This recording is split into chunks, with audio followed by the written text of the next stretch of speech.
Trong tập 154 của đấu phá thương khung, huyết đao thánh giả bất ngờ xuất hiện, suýt chút nữa chém chết Tiêu Viêm bằng thanh đại đao hình đầu lâu.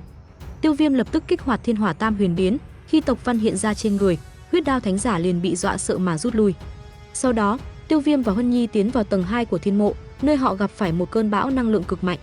Để tránh bị cuốn vào, mọi người hợp lực phá vỡ màn sáng năng lượng, nhưng vô tình phát hiện họ đã tiến vào tổ của cổ chi cổ trùng. Dưới sự phối hợp, Tiêu Viêm dùng dị hỏa phá vỡ bức tường năng lượng tinh thể, giúp cả nhóm rời khỏi tổ. Khi tinh thể vỡ vụn, Tiêu Viêm nhanh tay chộp lấy một vật thể mát lạnh bay ra từ bên trong và thu vào nạp giới. Không kịp kiểm tra vật đó là gì, hắn lập tức phá luôn bức tường cuối cùng, dẫn mọi người lao ra khỏi thông đạo. Cả nhóm bước vào một vùng đất xám mênh mông, tầng 3 của thiên mộ.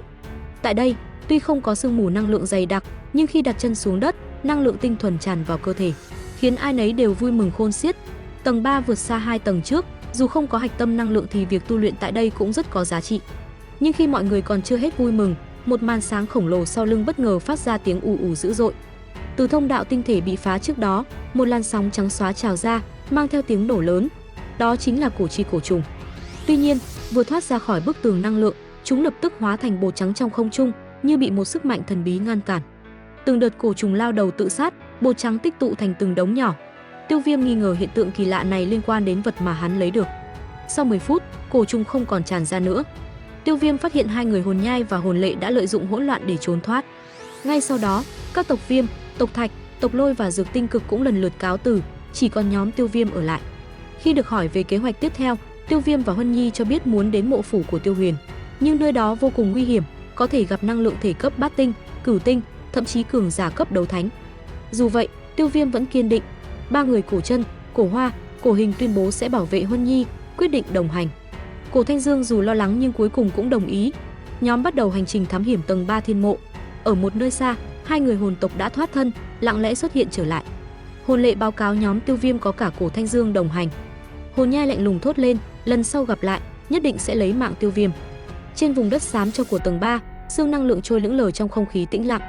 Cổ Thanh Dương nhắc nhở mọi người đã đến khu vực lõi, phía trước tràn ngập nguy hiểm. Huân Nhi cảm thán, trong suốt 3 tháng qua họ liên tục tiến sâu mà không gặp tu luyện giả khác, có lẽ ai cũng tìm chỗ yên tĩnh để tu luyện. Nhìn lại 3 tháng, nhóm từng bị bao vây bởi nhiều năng lượng thể mạnh, đặc biệt có lần bị tấn công bởi một nhóm năng lượng 8 sao, khiến trận chiến vô cùng khốc liệt. Dù tất cả bị thương nhưng không ai thiệt mạng. Trước nguy hiểm ngày càng lớn, Tiêu Viêm đề nghị đi một mình để tránh liên lụy, nhưng Huân Nhi và mọi người kiên quyết không rời. Càng tiến sâu, thần kinh mọi người càng căng thẳng. Tiêu Viêm cảm nhận được ở phía tây bắc có 4 luồng năng lượng, 3 trong đó cấp đấu tôn bát tinh, một đạt đến cửu tinh. Cổ Hoa và Cổ Chân quay về từ trinh sát, báo tin dữ, phía nam và tây dày đặc năng lượng thể và áp lực mạnh, không thể đi qua. Huân Nhi cũng phát hiện phía tây bắc dù ít năng lượng thể hơn, nhưng tồn tại một luồng áp lực vượt qua cả đấu tôn cửu tinh. Tiêu Viêm và Cổ Thanh Dương quyết định mạo hiểm đi theo hướng đó. Cổ Thanh Dương dặn dò không được vì lợi ích nhỏ mà mạo hiểm tính mạng, dù năng lượng hạch bán thánh có hấp dẫn đến đâu. Tiêu Viêm và Huân Nhi trao nhau ánh mắt, rồi dẫn đầu hóa thành bóng mờ tiến sâu vào thiên mộ. Nhóm Cổ Thanh Dương theo sát, lặng lẽ xuyên qua lớp xương năng lượng dày chừng trăm trượng rồi dừng lại. Trên một tảng đá khổng lồ trước mặt, 4 năng lượng thể hiện rõ. Ở giữa là một thể năng lượng cấp cửu tinh, khí thế cực kỳ cường đại. Tiêu Viêm quan sát bằng ánh mắt sắc bén, rồi ra hiệu cho đồng đội. Mọi người nhẹ gật đầu rồi lặng lẽ tản ra. Khi tất cả đã vào vị trí, Tiêu Viêm vung tay lao vút ra, chớp mắt đã xuất hiện trước một năng lượng thể bát tinh, nắm đấm bọc lửa tím đâu đánh tan nó thành hư vô. Cùng lúc đó, Cổ Thanh Dương và 3 người khác bao vây một năng lượng thể cửu tinh, đấu khí hóa thành tia chớp đánh mạnh vào nó khiến năng lượng thể tan biến, để lại một thạch năng lượng rực rỡ được Huân Nhi nhanh chóng thu vào. Sau chút thuận lợi ngắn ngủi, luồng áp lực từ phía trước khiến sắc mặt cả nhóm trở nên nghiêm trọng. Cảm nhận được khí tức bán thánh, họ liền giảm tốc độ, hiểu rằng nếu không vượt qua được chướng ngại này thì hậu quả sẽ rất lớn. Tiêu Viêm khẽ nhắc mọi người cẩn thận, cả nhóm liền nấp sau bóng đá lớn để quan sát. Một cơn gió thổi tan lớp xương năng lượng, lộ ra một ngọn núi đá cao trăm trượng. Ánh mắt mọi người đồng loạt nhìn lên đỉnh núi, nơi có một bóng người ngồi sừng sững trên bệ đá khổng lồ, bên cạnh là một đại đao đầu lâu đỏ sẫm tỏa ra khí lạnh rợn người. Mùi máu tanh như sương mù bao trùm xung quanh. Cảm nhận được khí tức bá đạo đó, sắc mặt Tiêu Viêm và đồng đội càng thêm căng thẳng, đó là sức mạnh khủng khiếp của cấp bán thánh. Đúng lúc ấy, bóng người trên bệ đá đột ngột đứng dậy, khí tức máu tanh bùng nổ, khiến Tiêu Viêm hiểu rằng cả nhóm đã bị phát hiện. Thế nhưng thay vì sợ hãi, hắn lại cảm thấy máu nóng sôi sục vì sắp được đối đầu với một cường giả bán thánh. Khi bóng người kia đứng dậy hoàn toàn, Cổ Thanh Dương và những người khác cũng bước ra khỏi bóng tối, sắc mặt nghiêm trọng. Cổ Hoa cười khổ, cảm thán rằng họ sắp phải chiến đấu với một cường giả bán thánh, một trận chiến điên cuồng thực sự. Ai cũng hiểu rõ lần này kẻ địch mạnh đến mức nào. Từ trên cao, Huyết Đao Thánh Giả nhìn xuống, lời nói lạnh lùng vang lên như sấm bên tai mọi người. Hắn cầm đại đao đầu lâu, dưới lớp áo choàng đỏ sẫm là vết sẹo toát ra sát khí, cùng đôi mắt lóe sáng trí tuệ khiến lòng Tiêu Viêm chịu nặng. Một kẻ vừa có trí tuệ vừa dày dạn kinh nghiệm chiến đấu mới thật sự là đối thủ đáng sợ nhất. Huyết Đao Thánh Giả đạp mạnh lên đỉnh núi, khí kình lan ra khiến núi đá chao đảo, vết nứt dài như rắn độc lan khắp nơi. Trong chớp mắt, hắn đã xuất hiện giữa không trung trước mặt cả nhóm, khóe miệng nhếch lên nụ cười khát máu, tự xưng là Huyết Đao Thánh Giả, chế nhạo rằng đã lâu chưa được nếm máu tươi. Vừa dứt lời, hắn lập tức phát động tấn công. Nhờ vào linh hồn lực tăng mạnh trong thiên mộ, Tiêu Viêm nhanh chóng cảm nhận được nguy hiểm, kịp vung tay đẩy bay cổ chân tránh khỏi một tia máu lướt qua chỗ vừa đứng, để lại vết rạch sâu trên mặt đất. Tốc độ khủng khiếp ấy khiến Tiêu Viêm cảm nhận rõ rệt sự chênh lệch giữa đấu tôn và bán thánh, mồ hôi lạnh chảy dài trên trán. Cổ chân lồm cồm đứng dậy, vẫn còn đùa rằng Tiêu Viêm ra tay quá mạnh, khiến Tiêu Viêm bực bội đáp lại rồi nhìn về phía Cổ Thanh Dương và Huân Nhi, hai người có thực lực cửu tinh, mạnh nhất trong nhóm. Ngay lập tức, Cổ Thanh Dương và Huân Nhi lao lên, hai tay kết ấn cực nhanh rồi đồng thanh hét lớn phủ địa ấn, hai đạo ấn sáng rực như mũi tên lao tới Huyết Đao Thánh Giả. Đối mặt với đòn hợp kích đó, Huyết Đao Thánh Giả chỉ cười lớn khinh thường, trò trẻ con, rồi vung đại đao chém chéo trong không khí, mắng bọn họ là kiến hôi, sau đó thi triển tuyệt kỹ Huyết Đao Loạn Phong Trảm. Cả thân hình hắn xoay tròn như cơn lốc máu, khiến không gian xung quanh nổ tung hóa thành hắc động. Lưỡi đao sắc bén phóng ra dữ dội từ cơn lốc xoáy, khiến Cổ Thanh Dương và những người khác không thể chống đỡ, bị chấn động bay ngược ra sau, va mạnh vào tảng đá khổng lồ, khiến nó lập tức vỡ tan.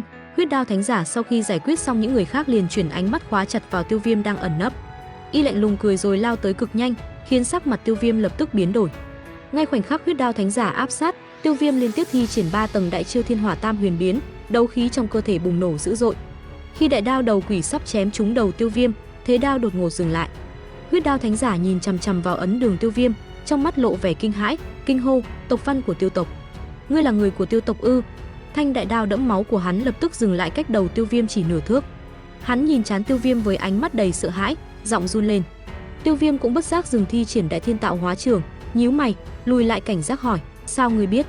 Dù tộc văn đã biến mất, Huyết Đao Thánh Giả vẫn nhìn chằm chằm như bị ám ảnh, lẩm bẩm: "Người của Tiêu tộc chẳng phải đã tuyệt diệt rồi sao?" Hắn vô thức nhìn sâu vào thiên mộ, ánh mắt hiện rõ vẻ e ngại. Cổ Thanh Dương và Huân Nhi lập tức tiến lại gần Tiêu Viêm, thấy Huyết Đao Thánh Giả dừng tay liền nhỏ giọng hỏi tình hình. Tiêu Viêm chỉ lắc đầu, trong lòng vẫn vô cùng cảnh giác, bởi thực lực bán thánh quá mạnh, chỉ cần sơ sẩy, cả nhóm có thể bị tiêu diệt. Huyết Đao Thánh Giả thì liên tục dao động ánh mắt như đang cân nhắc, cuối cùng sát khí quanh người dần tan, thu lại đại đao, không cam lòng nói: "Đi đi, coi như lần này các ngươi gặp may."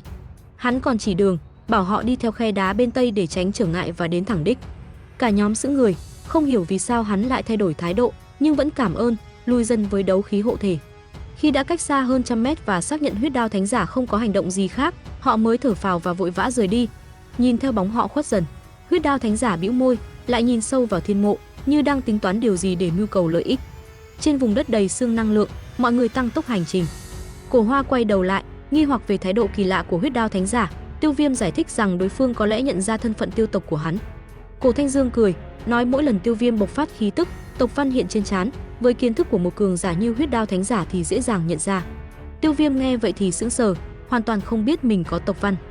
Cả nhóm cũng bất ngờ, bởi tộc văn chỉ hiện khi huyết mạch được kích phát, mà huyết mạch Tiêu tộc gần như đã cạn. Việc tộc văn xuất hiện là vô cùng kỳ lạ. Tiêu Viêm bối rối, vì trên trán hắn chỉ có ấn ký của cốt linh lạnh hỏa đang mờ dần, chưa từng thấy tộc văn. Hắn bắt đầu suy nghĩ, liệu có phải do thi triển Thiên Hỏa Tam Huyền Biến khiến khí tức bộc phát mạnh mà sinh ra tộc văn?